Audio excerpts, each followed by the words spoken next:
आज जो पूरी इंटरनेशनल न्यूज घूम रही है अमेरिका की दादागिरी, कोई बोलने वाला है इस पर?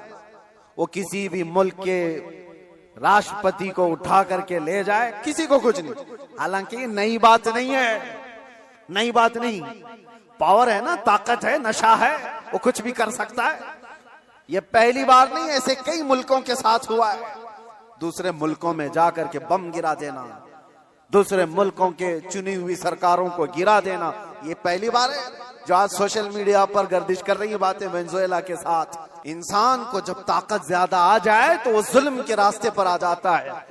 यहां अपने आप को कंट्रोल करना मेरे अजीजों, ये वक्त का बहुत बड़ा चैलेंज है तुम्हारे साथ। ये हुई जिस्मानी ताकत, और जब माल आ जाए, अल्लाह अकबर, ये बड़ी आजमाइश है, ये बड़ी आजमाइश है। चर्बी ज्यादा उस वक्त आती है जब माल ज्यादा आता है।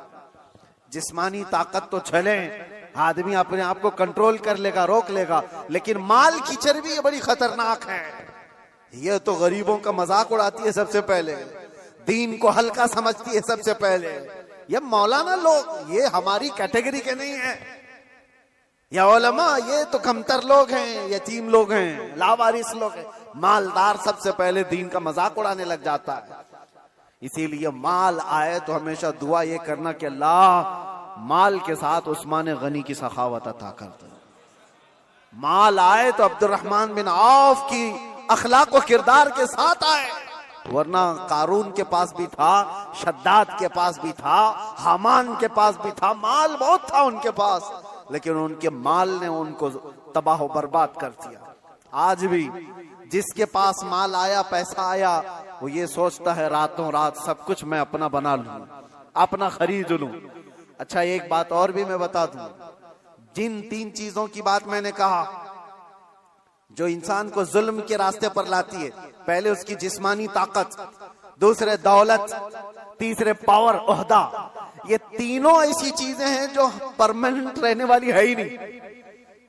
परमानेंट रहने वाली तीनों में से कोई चीज नहीं है। हाँ, इतना है कि जिस्मानी ताकत को जाने में टाइम लग सकता है, थोड़े टाइम बाद जाएगी, लेकिन वो भी पक्का नहीं। किसी हादसे में गिर गया, वो सारी जिस्मानी ताकत भस्म हो जाएगी। लकवा मार गया तो बड़ा सा बड़ा पहलवान बिस्तर पर आ गया, कुछ नहीं होने वाला है।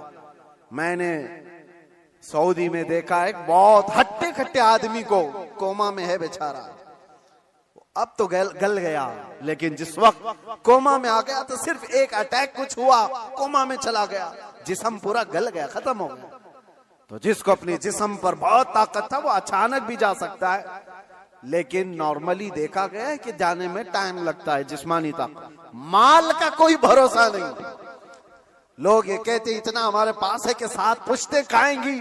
हमने वो उस घर को भी देखा, उसका खुद बेटा आज 10-10 रुपए की भीख मांगता है। जिसने ये कहा था कि इतना मेरे पास है कि 7 पुश्ते खा सकती हैं, उसका सगा बेटा आज 10 रुपए मांगता है।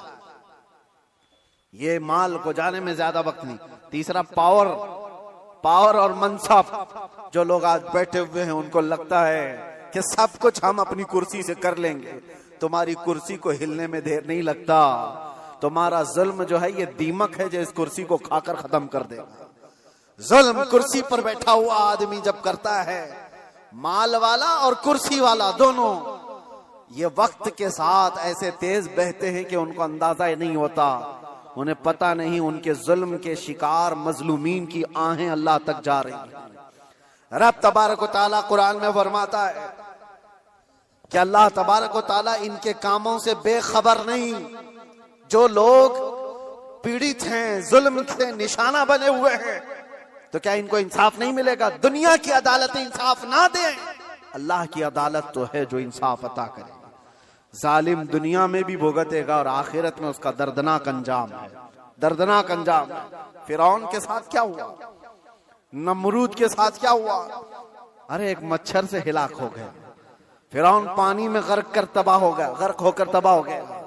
अबू जहल को 2 छोटे बच्चों ने मार के गिरा दिया।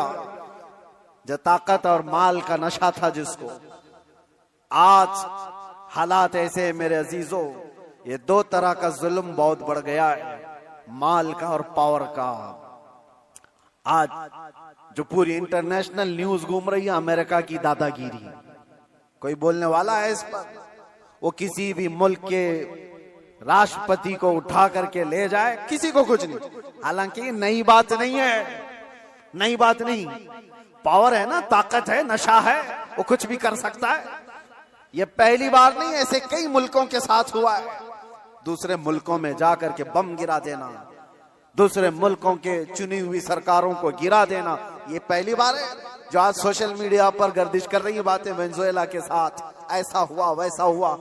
अरे खुद यहां हमारे मुल्क में जब मुंबई पर अटैक हुए थे, हमले हुए थे, आपको पता होगा, काफी साल पुरानी बात, ताज पर और ये वीटी में जो हमले हुए थे, उस वक्त पकड़ करके एक अजमल कसाब को तो बहुत घुमाया गया है न्यूज में, लेकिन आपको पता है एक मास्टरमाइंड और भी था, डेविड नाम का, और उसको गिरफ्तार भी किया गया। लेकिन अमेरिका की फौज आकर उसको रातों रात यहां से लेकर अमेरिका चली गई, और ये कह करके कि इसका मुकदमा हम चलाएंगे।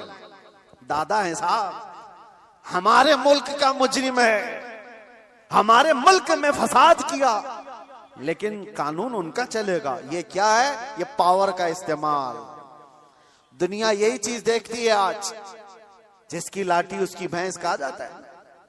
ये मुहावरा यही है, ताकत का ऐसा इस्तेमाल। और ये लोग दुनिया को इंसानियत का दर्ज दे रहे हैं, ह्यूमन राइट्स बनाए हुए बैठे हैं, इंसानों के अकदार ये सिखाएंगे हमें जो दुनिया को जुल्म से हाँकते हैं। मेरे अजीजों, एक बात याद रखो, अल्लाह के नबी सल्लल्लाहु तआला अलैहि वसल्लम ने अगर फरमाया कि जुल्म को अल्लाह पसंद नहीं करता, तो रसूलुल्लाह ने अपनी जिंदगी से करके दिखाया है। यह नहीं है कि तकरीरों में कहा है या कोई स्टेटमेंट है। यह दुनिया के यूएनए का एक स्टेटमेंट होगा, अमेरिका का, यूरोप का स्टेटमेंट होगा कि ह्यूमन राइट्स के खिलाफ कोई भी कुछ करेगा तो हम उसको पकड़ेंगे, मारेंगे। जुल्म के खिलाफ हम बोलेंगे, हम पीस चाहते हैं। ये सब ढकोसले हैं, जुमलेबाजियां हैं, लेकिन सब उनके खुद के अमल की बात आए तो कोई इसमें खरा नहीं है, कोई पक्का नहीं है।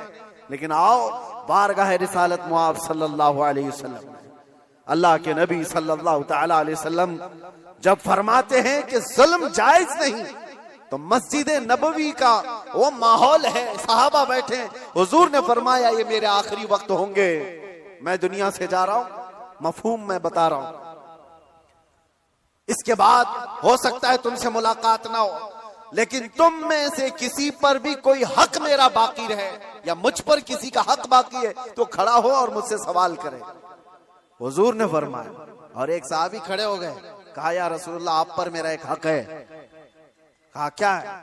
फला जंग में जब जा रहे थे, आप सफें सीधी कर रहे थे, मैं थोड़ा बाहर आ गया था, आपने छड़ी से मुझे मार दिया था, मैं बदला लेना चाहता हूं, आप पर मेरा हक है।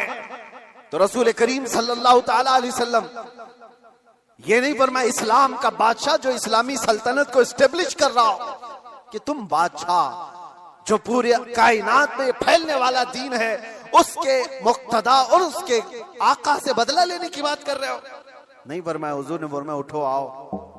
हजरत उमर तलवार निकाल लिए थे, कहा कौन है जो रसूलुल्लाह से बदला लेगा? हुजूर ने फरमाया उमर तलवार नीची करो, या अदालत की महफिल है, यह इस्लाम है, यह अल्लाह तबारक व तआला की मंशा के मुताबिक चलेगा, ना कि पावर के मुताबिक। पावर तुम्हारे पास है, इख्तियार तुम्हारे पास है। हुजूर ने फरमाया आ जाओ। वो सहाबी आए, लेकिन उन्होंने ये भी तकाजा किया कि या रसूल अल्लाह, जिस वक्त आपने मारा था मेरे जिस्म पर जुब्बा नहीं था, मैं नंगी पीठ था, आपने मार दिया था, मैं चाहता हूं आप भी अपना जुब्बा उतार दीजिए। हुजूर पाक सल्लल्लाहु अलैहि वसल्लम ने उस वक्त अपना जुब्बा उतार दिया बगैर कुछ कहे। उस सहाबी ने बढ़कर मेरे आका की मोहरे नबूवत का बोसा ले लिया। दोनों कंधों के बीच हुजूर के एक ऐसी मोहरे नबूवत थी जो सूरज से ज्यादा चमकती थी। ये निशानी थी मेरे आका के खातमुन नबीन की, खत्म नबूवत की मोहर। उस सहाबी ने बोसा ले लिया और कहा बदला हो गया मेरा ये। लेकिन अल्लाह के नबी सल्लल्लाहु अलैहि वसल्लम ने अपने आप को पेश तो किया है, कोई किसी के सामने गच तो बताए कोई अरे आज का कोई भी नेता खड़ा होकर के कह दे किसी पर कोई हक बाकी है तो पूरे घर निकल आएंगे। हाँ, सबका तो खा के बैठा हुआ है छोटी छोटी चीजों के लिए। अब तो देखें लोग फिर भी संभलते नहीं है। मुझे हैरत इस बात की होती है, ये जो अभी इलेक्शन आ रहे हैं सारे नेता तो बाहर निकले होंगे, सब तुम्हारे पास अपनी अपनी कहानियां लेकर, लेकिन इनके पिछले जुल्म तो याद नहीं है, लोगों को भूल जाते हैं। अरे पानी के लिए लोगों से रिश्वत, घर के लिए रिश्वत, हर चीज के लिए। ये मखलूक के साथ जो जुल्म करके कुर्सी संभालते हैं, इनका जब वक्त आए तो मेरे अजीजों तुम्हें भी तो अपने पावर का इस्तेमाल करना चाहिए। एक बात याद रखो, इमाम हुसैन का ये जुमला है, आपने फरमाया था कि मेरे नजदीक जालिम वो नहीं जो किसी को मारता है, जालिम वो भी है जो उसके जुल्म को देखकर खामोश रहता है, आवाज नहीं उठाता। और यहां आवाज उठाने की बात तो छोड़ो, तुम तो ताउन कर रहे हो। आप भाई आगे बढ़ो, हम तुम्हारे साथ हैं। जुल्म करते रहो, हम भी तुम्हारे साथ हैं। पैसा खाते रहो, हम भी तुम्हारे साथ हैं। ये क्या है? ये निजाम को बदलने की जरूरत है। आज पावर का जो इस्तेमाल हो रहा है, गलत इस्तेमाल, इसको बदलने की अपने अंदर सोच पैदा करो। आप सोचते होंगे हम थोड़ी तादाद में, हमसे क्या होगा? हरगिज मत सोचो, एक की सोच से भी इनकलाब आता है। एक की सोच से भी इनकलाब आता है। बढ़ना तुम्हारा काम है। तुम क्यों सोचते हो कि पूरी दुनिया मेरे साथ खड़ा होना चाहिए? नहीं, सरकार मुजाहिदे मिल्लत रहमतुल्लाह ताला अलैह बहुत दिल के अंदर मलाल लेकर के चलते थे। उम्मत के हालात ऐसे, मैं उनको पढ़ा तो मैं भी कई मर्तबा ऐसा, जिसको कहते हैं ना डिसअपॉइंट हो जाना, हालात को देख रहे हैं कोई आता ही नहीं, क्या फायदे का हम चिल्लाते रह जाएं, लोग आपस में इख्तिलाफ करके छोड़ के चले जाएं। हुजूर मुजाहिद मिल्लत रहमतुल्लाह ताला अलैह एक बार लोगों को बुलाए थे कि दिल्ली आओ, लेकिन उनकी जितनी तादाद उनको मकसूद थी नहीं आए, तो बहुत ज्यादा नर्वस हो गए। कहा कि इस उम्मत के लिए हम आवाज उठा रहे हैं, ये आने को तैयार नहीं। वापस आए, उस वक्त सुना सरकार मुफ्ती आजम हिंद रहमतुल्लाह ताला अलैह आला हज़रत के शहजादे, उन्होंने कहा था कि मौलाना लोगों को मत देखो, दुनिया जो है कूफा में इमाम मुस्लिम के साथ शाम में 60,000 की तादाद में नमाज पढ़ती है और दूसरे दिन फजर में 2 बच्चों के अलावा कोई नहीं होता। आप इनके बेस पर ना आओ, आप अल्लाह के भरोसे पर जाओ। इसलिए कि गरीब नवाज पहले से हिंदुस्तान में माहौल बना के नहीं आए थे, अल्लाह के भरोसे आए थे, अल्लाह ने माहौल बना दिया। एक आया था लेकिन लाखों को इस्लाम का नूर देकर गया। एक से भी होता है इनकलाब। आप क्यों सोचते हो कि मेरे चाहने से कुछ नहीं होगा? आप सोचो, खड़े हो इनकलाब के लिए कि मैं जालिम का साथ नहीं दूंगा, जुल्म के खिलाफ रहूंगा। लोग तो बिक रहे हैं। आज हमारे यहाँ एक नेता साहब ने कह भी दिया कि मुसलमानों के वोट की हमें कोई जरूरत नहीं, इनको लुभाने की जरूरत नहीं, एक रात पहले 1-1 हजार में बिक जाएंगे, इनके घरों में 1-1 हजार का लिफाफा पहुंचा दे, ये बिक जाएंगे, हो जाएगा। उम्मत मुस्तफा को आज लोग इस तरह का खिलौना बनाए, और ये मजाक नहीं है आपके साथ। आप उसके बावजूद भी ये कहते भाई आगे बढ़ो, हम तुम्हारे साथ हैं। जालिम का साथ देना भी बड़ा जुल्म है। कयामत के दिन इसका भी सवाल होगा आपके साथ, इसका भी सवाल होगा कि उसके जुल्म तक पहुंचने में कौन मददगार था? तुम मददगार थे, तुम सारे मददगार थे।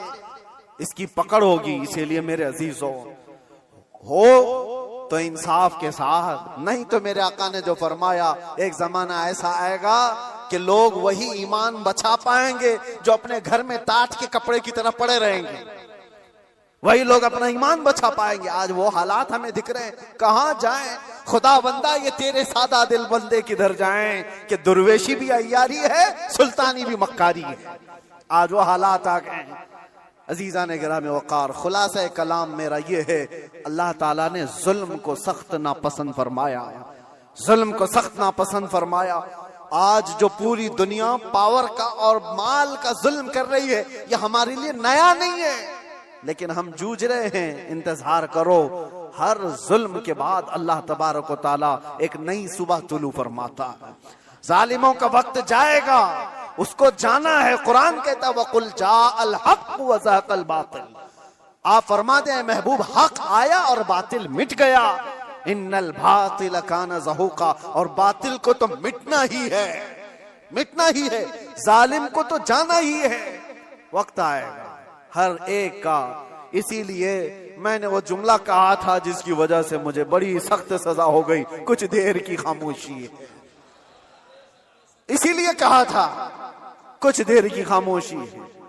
ये जुल्म जितना भी होगा, अंधेरा हमेशा नहीं रहता, सुबह रोशन होगी। चांद को गहन हमेशा नहीं लगता, छट जाता है फिर वो चमकता है। ये उम्मत मोहम्मदिया है, आज खिजा रसीदा है, हालात खराब हुए हैं, लेकिन ये हमेशा के नहीं है। ये हालात छटेंगे और उम्मत मोहम्मदिया का वकार वापस आएगा। और हमारा काम क्या है? उम्मत को जगाना, बेदार करना, तुम्हारी तो हैसियत और तुम्हारी अपनी वैल्यू बताना कि तुम वो नहीं हो जिस तरह की जिंदगी गुजार रहे हो। 100 साल पहले इकबाल ने बहुत प्यारा शेर कहा था, बहुत प्यारा, हमें झिझोड़ते हुए कहा था कि उम्मत मोहम्मदिया को मुखातब करते हुए इकबाल ने कहा था कि पहाड़ बसेरा कर पहाड़ों की चट्टानों में, तू शाहीन है बसेरा कर पहाड़ों की चट्टानों में, नहीं तेरा नशीमन कसरे सुल्तानी के गुंबद पर। मतलब समझते हो उर्दू है, नहीं तेरा नशीमन कसरे सुल्तानी के गुंबद पर। कसरे सुल्तानी बादशाह के महल का गुंबद कितना ऊंचा हो सकता है? ज्यादा से ज्यादा कितना फीट ऊंचा होगा? 200 फीट ऊंचा कर दिया होगा, 400 फीट ऊंचा होगा। लेकिन इकबाल कहता है वो गुंबद की ऊंचाई ये तेरी मंजिल नहीं है। एक परिंदा है शाहीन, जानते हो, जो सबसे ऊंचा उड़ता है, और इतना ऊंचा उड़ता है कि उसको कौवे भी नहीं देख सकते, कौवे भी नहीं देख पाते उसको। शाहीन इतना ऊंचा उड़ता है। और इकबाल इसको उम्मत मोहम्मदिया को कहता है, नहीं तेरा नशीमन कसरे सुल्तानी के गुंबद पर, तेरी ऊंचाई इतनी नहीं है, यहाँ बैठने की नहीं है, तू शाहीन है बसेरा कर पहाड़ों की चट्टानों में, तुम बुलंदी के लिए बनाए गए हो। ये क्या है? ये जो छोटी मोटी चीजें इसके लिए नहीं। अब आखिरी मेरा पैगाम ये है कि जुल्म ये भी है कि रिश्वत लेना, रिश्वत देना। अल्लाह के नबी सल्लल्लाहु अलैहि वसल्लम ने फरमाया, अर्राशी वल मुर्तशी किलाहुमा फिन्नार, रिश्वत लेने वाला, रिश्वत देने वाला दोनों जहन्नम में जाएंगे। मेरे आका ने फरमाया, हाँ, वोट के लिए जो पैसा बांट रहा है और जो ले रहा है, अगर ये रिश्वत की मंजिल में आया, दोनों जहन्नमी हैं। ये मेरे आका की हदीस है, इसीलिए कान खोल करके सुनो। उम्मत को हक बताना ये मेरा फरीजा है। बाद में जहन्नम का काम करना ना करना ये तुम्हारे हाथ में है। अल्लाह तबारक व तआला सबको हिदायत अता फरमाए। रब तबारक व तआला जुल्म की हर शाख से हमारी हिफाजत फरमाए।